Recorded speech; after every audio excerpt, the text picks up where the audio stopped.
নমস্কার বন্ধুরা, তোমাদের সবাইকে স্বাগতম অনলাইন স্টাডি আইটিআই চ্যানেলে। তোমাদের যদি স্বপ্ন হয়ে থাকে রেলওয়েতে জব করার, তাহলে অবশ্যই কিন্তু আমি বলবো এই ভিডিওটা শেষ পর্যন্ত দেখতে, কারণ রেলের তরফ থেকে কিন্তু নতুন করে আবার ভ্যাকেন্সি কিন্তু পাবলিশ করেছে এবং এর যে শর্ট নোটিফিকেশন কিন্তু আমাদের অফিসিয়াল যে ওয়েবসাইট আছে রেলের, সেখানে কিন্তু পাবলিশ করে দিয়েছে। এবং এখানে যদি আমরা টোটাল পোস্ট যদি দেখি, তাহলে কিন্তু টোটাল পোস্ট আমরা দেখতে পাচ্ছি যে 1036 অর্থাৎ 1036টা কিন্তু টোটাল পোস্ট আছে এবং এই পোস্ট কিন্তু আমাদের অল ইন্ডিয়া জুড়ে কিন্তু আছে। ঠিক, তো এই যে আর কি 1036টা পোস্ট তোমরা দেখছো, এটা কিন্তু আমাদের অল ইন্ডিয়া জুড়ে কিন্তু এই পোস্ট আছে এবং এর যে আবেদনপত্র আর কি জমা, এর আবেদনপত্র জমা হচ্ছে গিয়ে 7 তারিখ থেকে, অর্থাৎ এই মাসের 7 তারিখ থেকে কিন্তু আমরা আবেদনপত্র কিন্তু এখানে জমা করতে পারবো। ঠিক, এবং এখানে বয়স দেখো, বয়স সম্পর্কে আমি তোমাদেরকে যে নোটিশটা বেরিয়েছে সেখানে আমি তোমাদেরকে বলবো এবং সেখানে আমি তোমাদেরকে এটাও বলবো যে আবেদনের যে শেষ তারিখ সেটা কত তারিখ পর্যন্ত হতে চলেছে। ঠিক, তো চলো আমি তোমাদেরকে নোটিশটা দেখাচ্ছি, যে শর্ট নোটিশটা আর কি পাবলিশ করেছে রেলের তরফ থেকে আমাদের অফিসিয়াল ওয়েবসাইটে।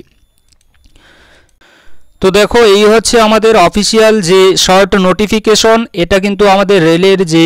অফিসিয়াল ওয়েবসাইট আছে সেখানে পাবলিশ করেছে। এবং এখানে যদি আমরা উপরে দেখি, এখানে কিন্তু লেখা আছে গভর্নমেন্ট অফ ইন্ডিয়া,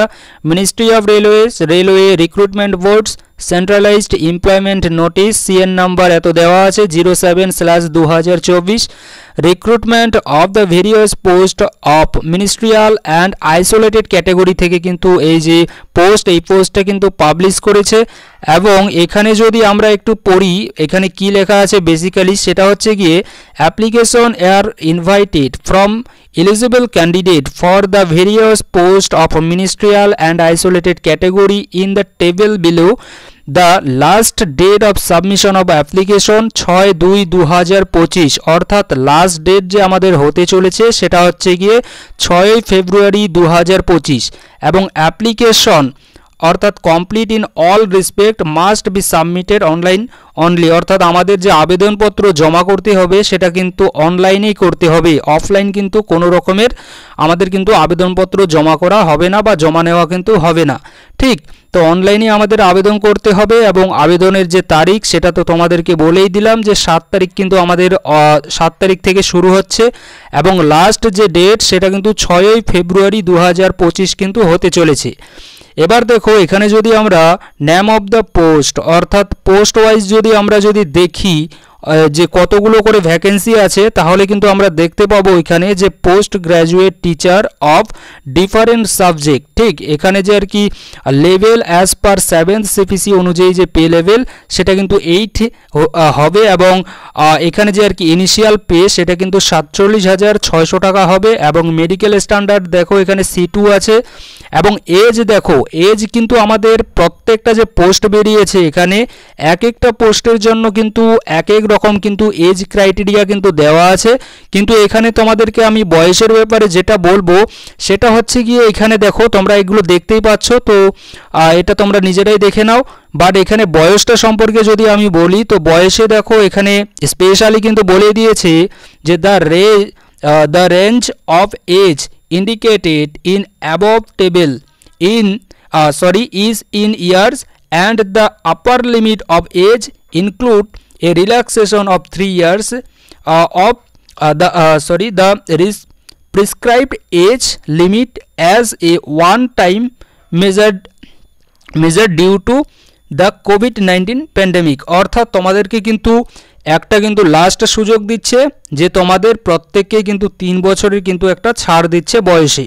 ঠিক, তো তোমাদের যাদের বয়স এই অনুযায়ী আছে তো তোমরা কিন্তু অবশ্যই কিন্তু এখানে ফর্মটা ফিল আপ করতে পারবে এবং এখানে কিন্তু এটাও বলছে যে তোমরা কিন্তু সবাই বয়সে 3 বছরের ছাড় এখানে পাচ্ছ। এবং এখানে দেখো পোস্ট যদি আমরা দেখি, তো post graduate teacher of different সাবজেক্টের ক্ষেত্রে আমরা যদি দেখি, তো টোটাল পোস্ট হচ্ছে গিয়ে 187 এবং এই যে 187টা পোস্ট আছে এটা কিন্তু আমাদের অল ইন্ডিয়া। তারপরে সায়েন্টিফিক সুপারভাইজার এটার ক্ষেত্রে যদি আমরা পোস্ট দেখি তাহলে 3টি পোস্ট আছে অল ইন্ডিয়া, এবং এখানে আর কি আমরা যদি ইনিশিয়াল যদি পেটা দেখি তাহলে হচ্ছে 44,900 টাকা দেবে।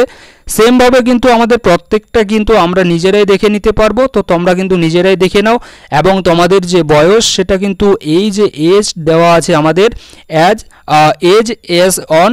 এই যে ডেট দেওয়া আছে 1 জানুয়ারি 2025, এই ডেট অনুযায়ী কিন্তু আমাদের বয়স এর মধ্যে হতে হবে, অর্থাৎ 18 থেকে 48, তারপর 18 থেকে 38 পোস্ট ওয়াইজ তুমি যে পোস্টে এলিজিবল সেই পোস্ট অনুযায়ী কিন্তু এখানে তোমার যে বয়স সেটা কিন্তু হতে চলেছে। এবার দেখো এখানে অনেকে বলবে যে এডুকেশনাল কোয়ালিফিকেশন কি লাগবে। দেখো এডুকেশনাল কোয়ালিফিকেশন সম্পর্কে এখনও আমাদেরকে কিন্তু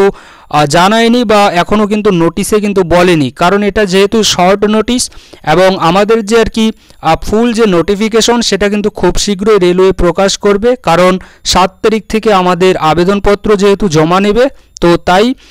রেলওয়ে কিন্তু আজ নয়তো কালকের মধ্যে কিন্তু এর যে নোটিফিকেশন ফুল নোটিফিকেশন সেটা কিন্তু অফিসিয়াল ওয়েবসাইটে পাবলিশ করে দিয়ে দেবে। তো আশা রাখি এখানে তোমাদেরকে বোঝাতে পেরেছি, এবং এডুকেশনাল কোয়ালিফিকেশন এর কী হতে চলেছে আমি এ নিয়ে তোমাদেরকে অবশ্যই বিস্তারিত জানাবো। আর তোমরা যদি চ্যানেলে কেউ নতুন হয়ে থাকো তো অবশ্যই কিন্তু চ্যানেলটিকে শেয়ার করে দিতে পারো, বা চ্যানেলটিকে কিন্তু তোমরা অবশ্যই সাবস্ক্রাইব করে নিতে পারো, কারণ এই চ্যানেল থেকে তোমরা রেলওয়ে এবং বিভিন্ন কম্পিটিটিভ এক্সামের কিন্তু অবশ্যই এখান থেকে তোমরা খবর কিন্তু তোমরা পেয়ে যাবে। এছাড়াও আইটিআই যে আছে আইটিআইয়ের ব্যাপারে কিন্তু তোমরা এই চ্যানেল থেকে অবশ্যই খবর পেয়ে যাবে, অর্থাৎ আপডেট কিন্তু তোমরা সব সময় কিন্তু এই চ্যানেল থেকেই পাবে। তো আশা রাখি এই নোটিশটা সম্পর্কে তোমাদেরকে বোঝাতে পেরেছি, এবং ফুল নোটিফিকেশন যখনই আসবে তখন কিন্তু আমি তোমাদেরকে পুরো কিন্তু ভালো করে তোমাদেরকে বুঝিয়ে দিয়ে দেবো যে কে কোন পোস্টের জন্য এলিজিবল আছো। Thank you.